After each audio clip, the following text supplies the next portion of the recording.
こんにちは、じゅんです。中国西部青海省を巡る6日間のツアーも後半に突入。4日目です。黄河キャニオン、森林公園、お寺、色付け体験と盛りだくさんな一日でした。それではツアー4日目スタートです。揺れる揺れる。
綺麗な紅葉です。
ダムにやってきました。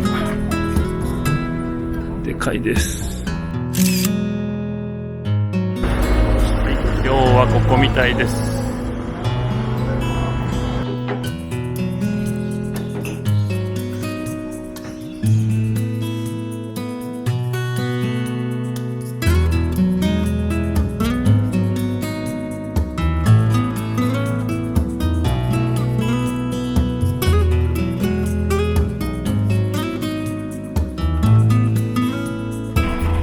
寺にやってまいりました。こ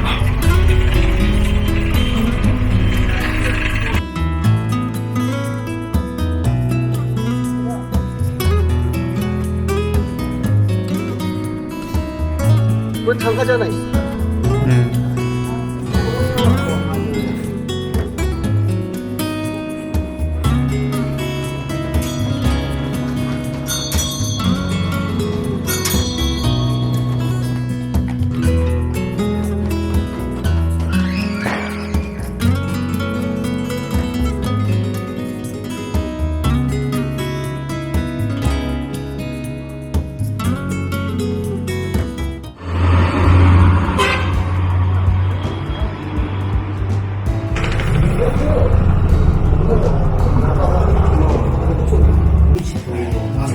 目玉がまだ入ってないそうです。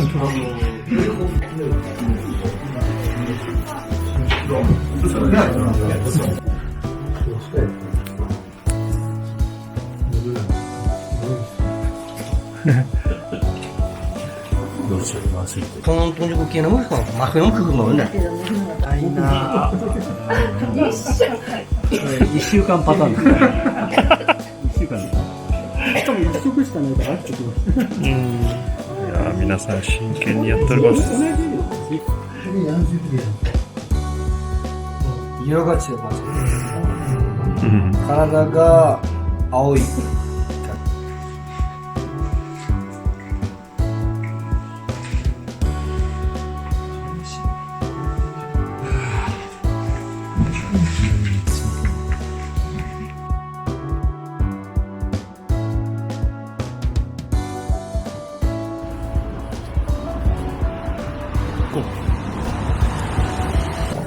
あら、きれいきれい。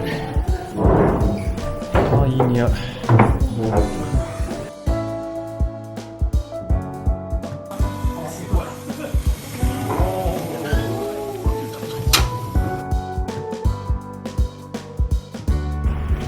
はい、4泊目のホテルに入ります。